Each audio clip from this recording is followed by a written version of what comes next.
So we have discussed the concepts of basic concepts of object-oriented programming.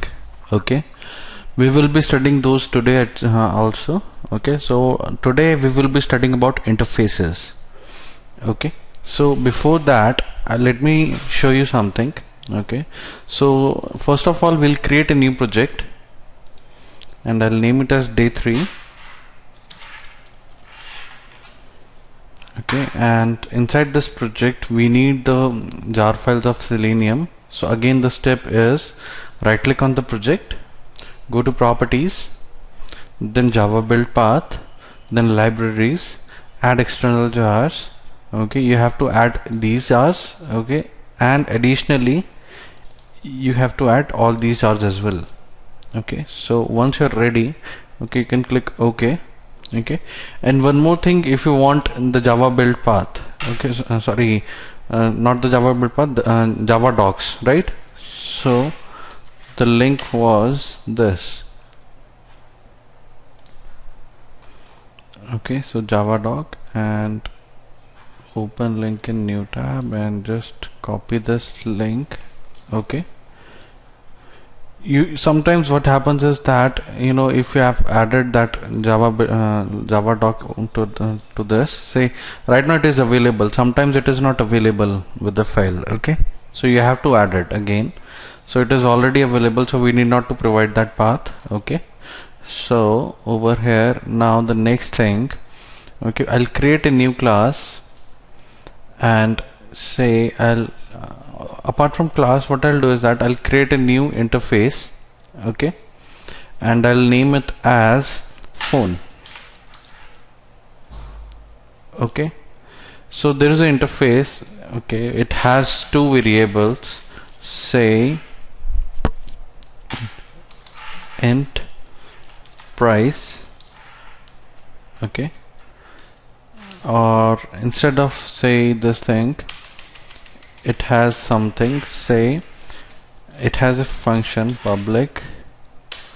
Okay, and say return type is void. Okay, and say call. Okay, so there is an interface which has a function call. Okay, and apart from that, I will not be defining this over here, so just this thing. Okay, and in the same way, say we will be having one more function over here, and I'll call it as say recharge. Okay, so or say message. See, every phone has these two features, right? And now say apart from this, I'll create one more class over here. Okay, and now I'll create a class, not interface this time. Okay, and say I'll name it as Apple phone. Okay, and wait a second.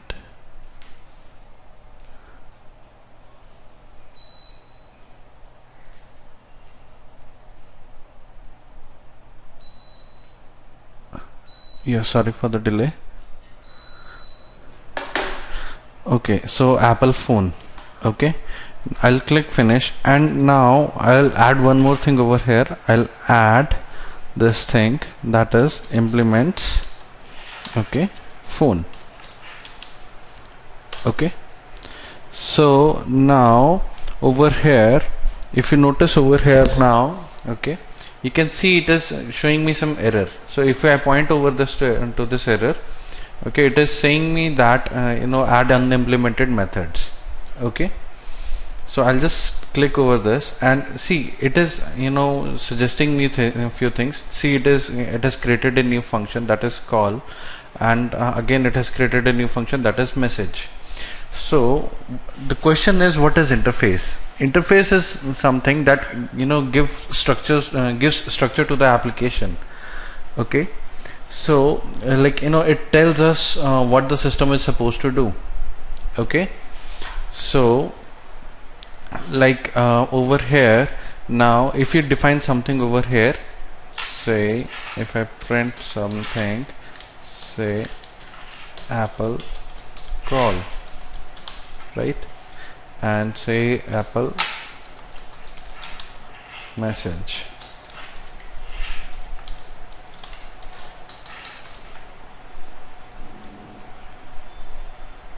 Okay, so over here you can create another class as well.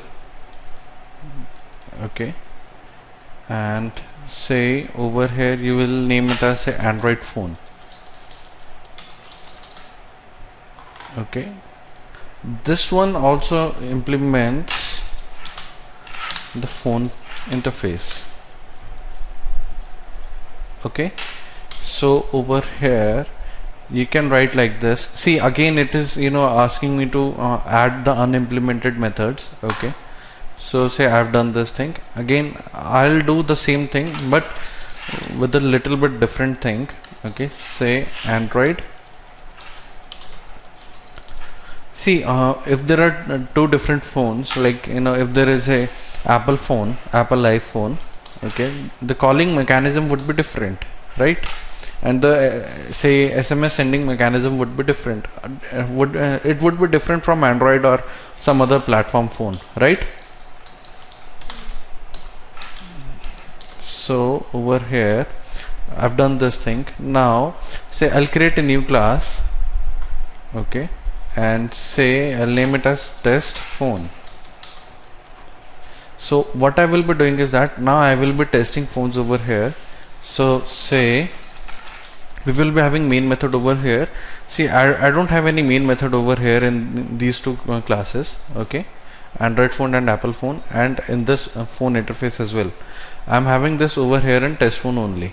Okay, say now one more thing I want to tell you. Say you have you have written the code, and see it is not right now, it is not formatted in a correct way, right?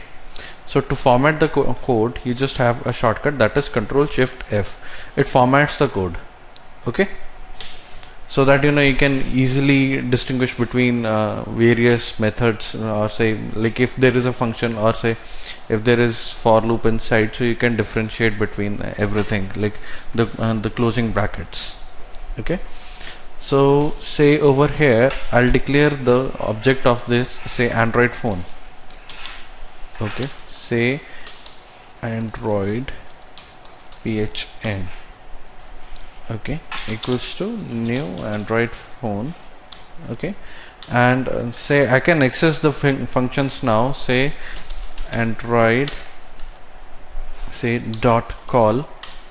Okay, and say Android phone dot SMS, and say message. Okay, so if I run it, it will be printing those two things, right? But the thing is that if you notice over here, I declared these two functions over here. Okay, so now coming back to test phone, if I write like this, okay, say Apple phone, say appl phn. Okay, say new Apple phone. Okay, in the same way I can initiate the call function and I can initiate the message function, right? If I run it, it will be printing Apple call and Apple message. Okay, I'll put one demarcation line over here. Say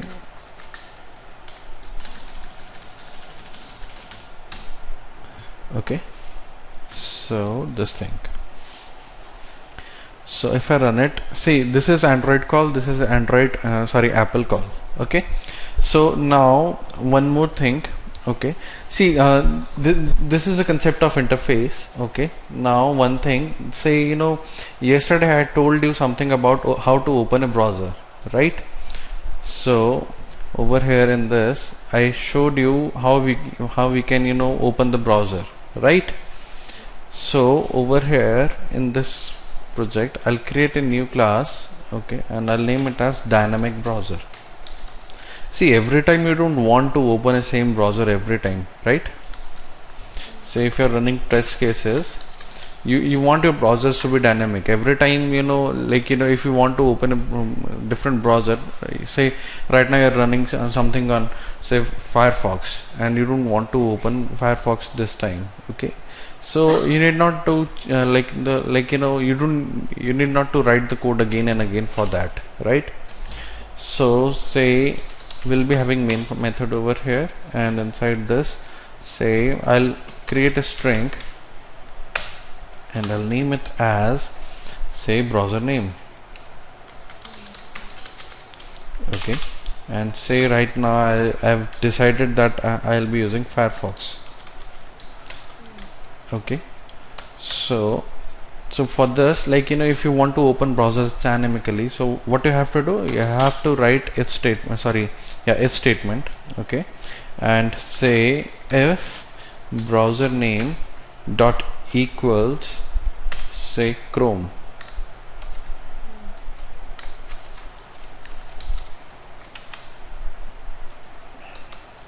okay.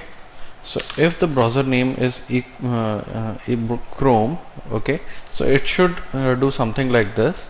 I'll copy paste the code from here, okay. So this is for Chrome, and say this thing, dynamic browser, and this thing, right? Now else if, okay, the condition is browser name dot equals Firefox, okay, if the browser is Firefox. This is the browser we want to use right now, right? So the code for Firefox browser is, wait a second, say close others and Selenium basics, okay. So we need these two lines, and so I'll paste it over here, okay. And the same thing for, say, Internet Explorer as well, okay. Now the thing is, say you want to open a website, right? So you have to open a website. So to open a website, there is a function for that, that is, say there's a command cd.get, okay. So the command is get, okay, the function is get, and you have to provide the URL over here. And one more thing, the URL needs to be complete URL, like it should contain the protocol you have to use, say http google.com, okay. And in the same way, if you're using Firefox browser, then you have to open the page on Firefox, right? So the command would be fd.get, okay, and google.com. Pardon? Yeah, fd, actually I made a mistake, I'm sorry. Okay, so fd.get and google.com, okay. So say right now I have defined that my browser would be Firefox, right?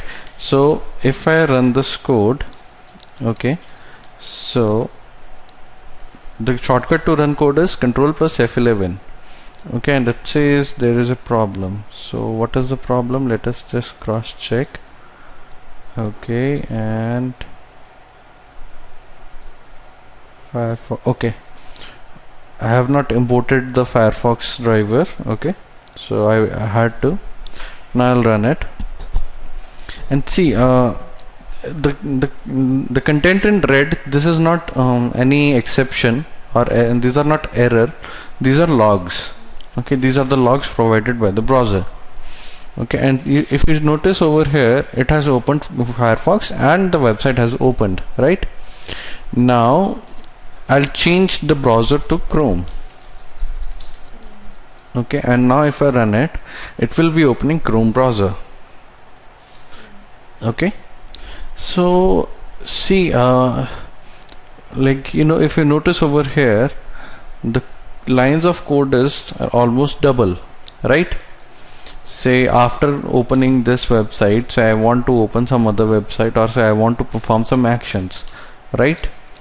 So in the same way we will be having this for Internet Explorer as well, all the thing, the difference would be this thing, okay, that the browser name is over here IE, okay, and we would be providing the commands for Internet Explorer, okay, and I think so we deleted those over there, so I'll just add those. Say system dot set property, okay, and the key is WebDriver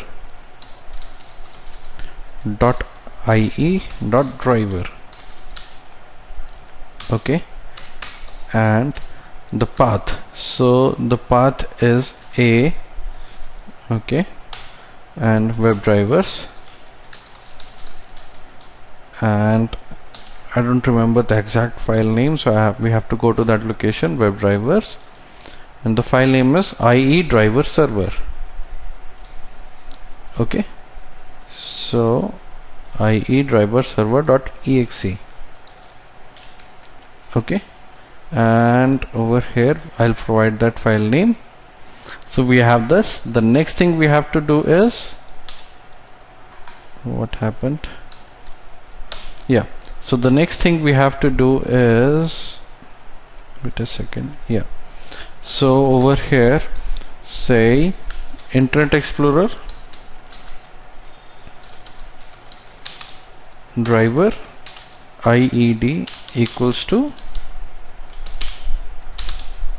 new Internet Explorer driver, right? And the same way IED dot get, okay, and the URL, so say http google.com, okay. So if I specify this thing, it would be opening say if I mention IE over here, it would be opening this web browser, right? Now the problem is, every time you don't you cannot write code like this, right? Say if I show you something, say if I write cd dot, see these are the functions, and if you notice over here, mostly the functions are static, okay. Say the functions are close, right? Not in a static and non-static way, but the function names are the same, right? The close, or say find element, okay, or say get, okay, these functions are same, okay. If I show you over here as well, say fd dot, right, close, find element, get title, get window handles, right? So these are the functions, you know, which are not specific to Firefox driver or say Chrome driver or Internet Explorer driver only, right? These are the same function names, but they have the functionality according to the need, okay. So instead of doing this, see, this would increase the lines of code we write, right? Because you know over here this line is repeated again and again, okay. So to avoid such situations, what we can do is that we can make use of interfaces. So for that, say there is an interface named as WebDriver, okay, and this is the interface, okay. See this is the interface and all known implementing classes. So this interface, like, you know, defines few things that every browser should do, okay. So every browser driver should do. So the implementing classes are Chrome driver, Edge driver, event firing web driver, Firefox driver, and so on, okay. So the Chrome driver is for interacting with Chrome, Edge driver is for interacting with Edge browser, event firing web driver is something like, you know, it is used to automate complex user actions, the actions only we can do, right? And Firefox driver is for interacting with Firefox browser, and Internet Explorer driver for Internet Explorer, and so on, okay. And this remote web driver is for grid, that we will be studying later, okay.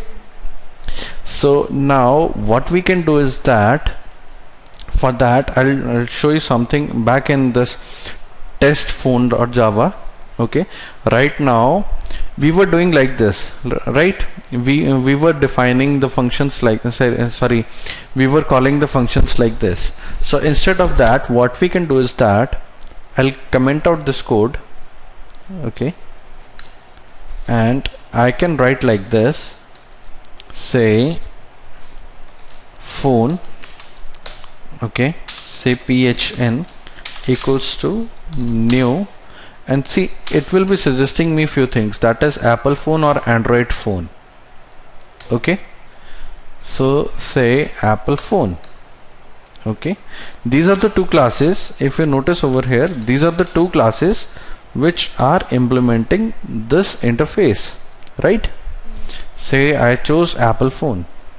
Okay, if I now call this function, say phn.call, okay, if I execute this and if I run it, see, it is printing Apple call. Okay, now if I do something, okay, and say now I assign phone equals to Android phone. Okay, now I'm changing the object, right? So if I now do this thing, phn.call, okay, and create method Android phone. Okay, I'm sorry, I had to write new over here as well. Okay, now if I run it, see, earlier the object was of Apple phone, so it was able to call the function inside the Apple phone class. The moment we provided the object of Android phone, okay, it called the function from Android call, sorry, Android phone, okay, and it printed Android call, right? So in the same way, see, we can use this concept in dynamic browsers as well. So the concept would be something like this. What we can do is that we can move this line out of this function, sorry, statement, and say this one as well. Okay, I'll tell you something regarding this as well, how you can avoid such situation, so as you need not to write these three lines as well. Okay, so now say this thing, okay, if your browser is equals to Chrome, so before that what you'll do is that you'll define WebDriver.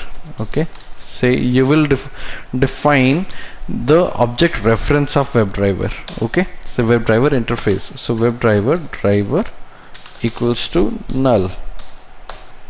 Okay, and if the browser is Chrome, then it should be something like this. Okay, and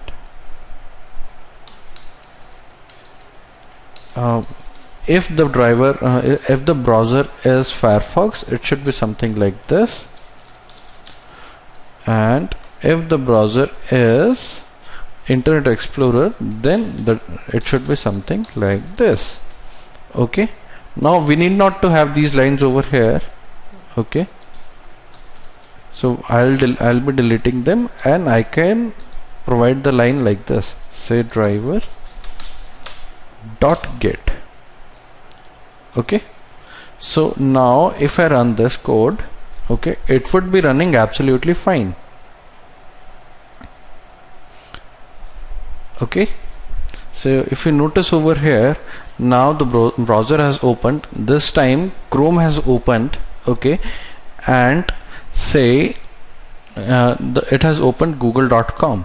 Okay, if I change the browser to Firefox, okay, and if I run this code now, see, it will be opening Firefox browser and it will be opening google.com inside it. Okay, so now say after this, say after opening the website, what we can do is that we can have some more functions as well. Say after opening the website, there is a function which retrieves the title of the page, that is GetTitle.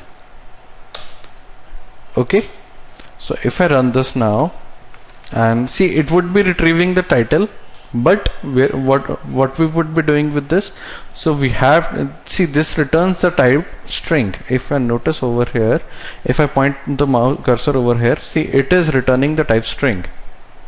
Okay, see, it returns the title of the current page. So what we can do is that we can print it. So to print it, we have to write like this and this. Okay, so if I run it, it would be opening browser. Okay, and this time it is opening Firefox browser, and then it will be opening the page that we have specified, and once the page is loaded, it would be printing the title. So the title of this page is Google. So over here, see, it has printed Google. Okay, you can change the website as well. Say you don't want to open google.com, you want to open, say, cnn.com. okay, or say bbc.com. so over here it would be opening bbc.com now, and say I don't want to use Firefox browser, I want to use Chrome browser. So if I run this code now, it will be opening Chrome browser, and the website it would be opening is bbc.com. okay, see, this is the benefit of using interface. Okay, say, you know, it is giving a structure to the application. Say, you know, like you have defined some standard that these things should be available, right? No matter what, you have to provide these things. Say if there is a phone, you should be able to call, you should be able to text message someone, right? Now say one more thing, see, it has opened bbc.com and the title is BBC homepage. So you can see over here it has printed BBC homepage. Okay, now one more thing, that is, say, let me close this. Say over here, if I show you the phone, there are only two functions, right? And these two classes are implementing those. Say Apple has some more functionality inside it. Okay, and it has its own specific functionality, say iMaps. Okay, so this would be like, you know, you can define its own function as well. Say public and say void. Okay, and the name of the function is, say, iMaps. Okay, and you can print over here, say, Apple iMaps. Okay, so this would be, there is a function that is custom function. Okay, so in the same way, Android phone might be having some other functionality, say Google Maps, right? So Google Maps. So public void, say Google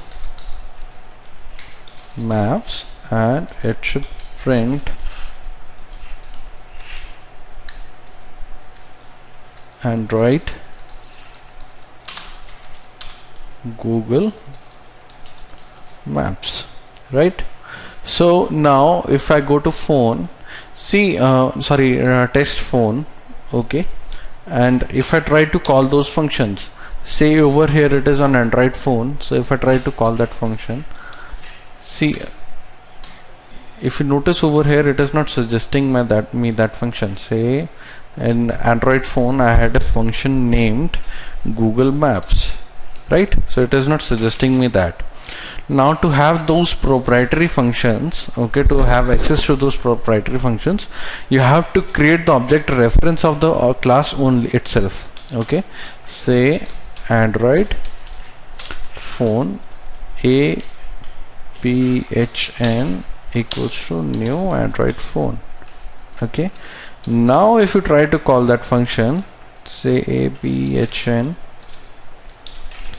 dot Google Maps, see, it is available now. In the same way, if you have to access the proprietary function of Apple Maps, okay, you have to create the object of Apple Maps, object reference of Apple Maps only. Okay, say this thing and apple dot iMaps. See, this is available now. Earlier it was not. So the thing with interfaces is, if you have created the object reference of a interface, then you can only call those methods which are defined by the interface itself.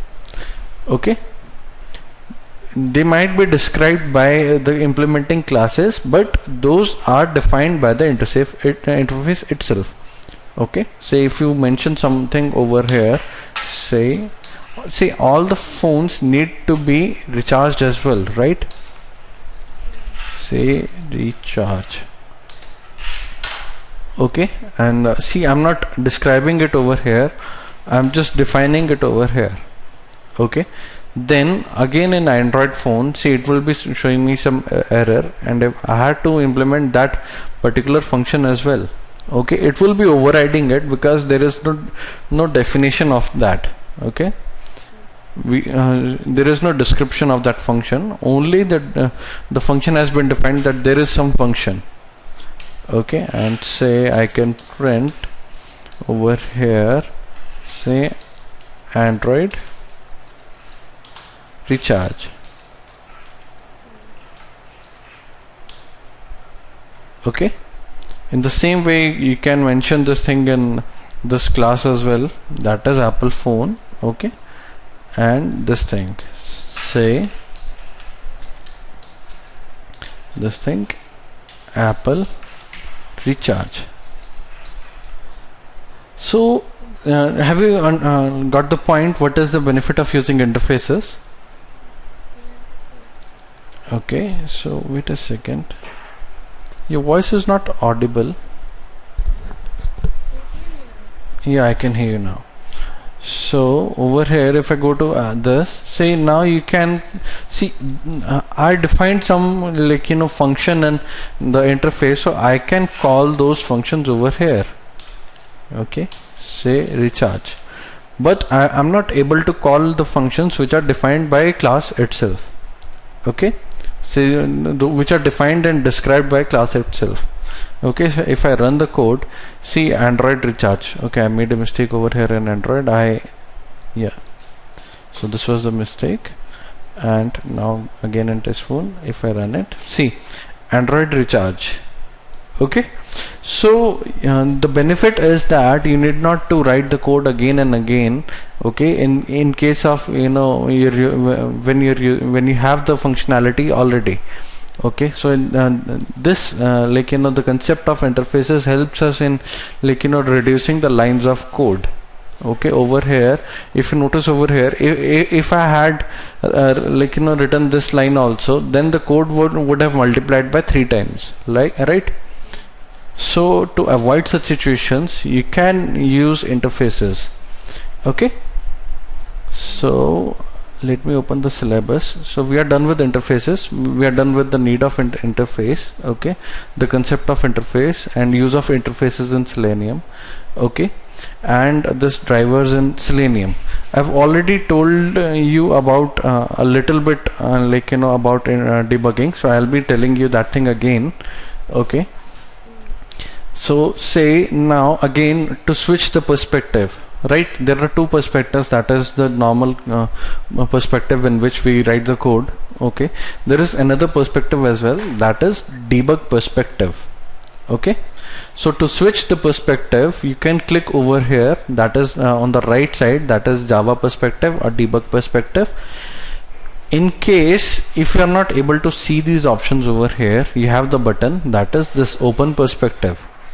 Okay, and in case if you still are not able to see this button as well, then you have the option of going to window. Okay, window menu, then this perspective. Okay, say open perspective, and you can choose the perspective. If it is not showing over here, you can click other, and you can choose the perspective over here, say debug perspective or Java perspective. Okay, so right now we are in debug perspective. So I'll show you something. say I want my code is failing at this point. Okay, I'm just supposing that my code is failing at this point, so I can introduce a checkpoint. Now checkpoint is something which which keep when you reach that point, it pauses the code. Okay, so that you can check how things are going around. Say to introduce a checkpoint, I can right click over the here and I can choose this option. Otherwise I can double left click over the line and it would introduce a checkpoint. Okay, so if I run the code now, if I debug the code, see the code has paused over here. See, it has reached this point and the code has paused. Right now the driver has null. Okay, the driver has value null. The browser name is Chrome. Okay, so it would be verifying that it is Chrome or not. Okay, so this text is Chrome, this is Chrome. If I hit F6, it would be going to the next line. Okay, and over here now, see right now in before this line the driver is again null, right? So the moment I hit F6, it would be opening Chrome browser, and let it just open. And if you notice over here, now the driver has Chrome driver. Okay, so now see the Chrome has opened and it is still waiting for the next command. So if I hit F6, see it will be checking whether it is Chrome or not. So it would be it would not be Chrome, so it is moving next immediately to the next available line, that is driver.get. Okay, so over here now the driver has Chrome. Okay, see driver, Chrome driver. Okay, so it will be opening this bbc.com, and if I hit F6 again, it would be opening bbc.com over here. See, it has opened bbc.com. Okay, so the line it reaches, it pauses the code immediately over there. Okay, it has not executed this line of code yet. If I hit F6, then only it would be executing this line. Okay, now one more thing. Say I close the browser, so that is why it has ran into an exception, and I'll close it. So over here sorry, over here, see right now I only have one checkpoint. Okay, say over here in this class, say test phone. Okay, there are many lines of code so that I can show you.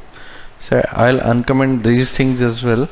Say the first checkpoint is at this line number 5. Okay, and the next checkpoint is at okay, before introducing the next checkpoint, what I'll do is that I'll just run this code. So if I run this code, see it has paused the code over here.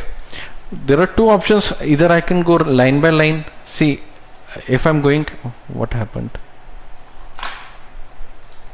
Let me just try to run it again. Okay, see the code has paused over here. Okay, and it is not pausing actually. Yeah, it is paused. And now if I hit F6 again, why it is showing me some problem? Let me just close this dynamic browser. Okay, and it is working absolutely fine. Yeah, so this thing, Android call. Okay, and if I hit F6 again, why it is running into an exception? Let me just cross check once again. WebDriver exception, Chrome not reachable.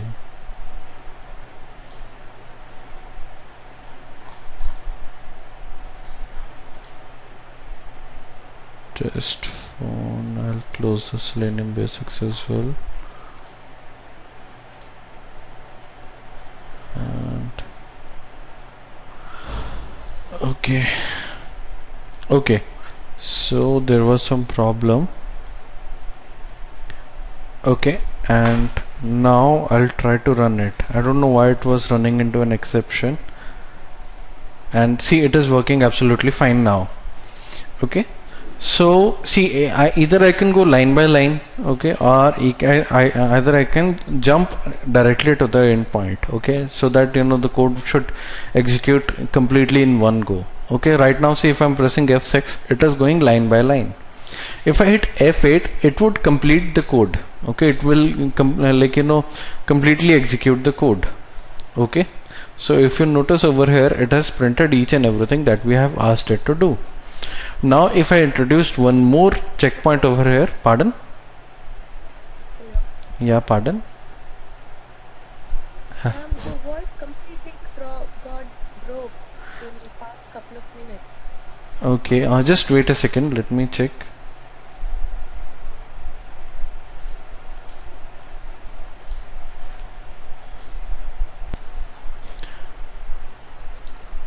And okay, so see, what I told you was, if there is only one checkpoint, okay, if I run debug the code, it will pause it over here and I can go line by line by pressing F6.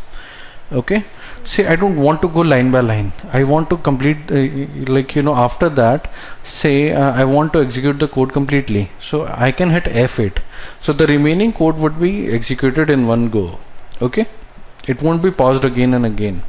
Now, sorry, one more thing, say I want to introduce one more breakpoint over here. Say I want to pause the code over here. Okay, so now if I run the debug the code, it would say, I don't want to go line by line, it has paused over here. If I hit F8, okay, it would move directly to the next available breakpoint.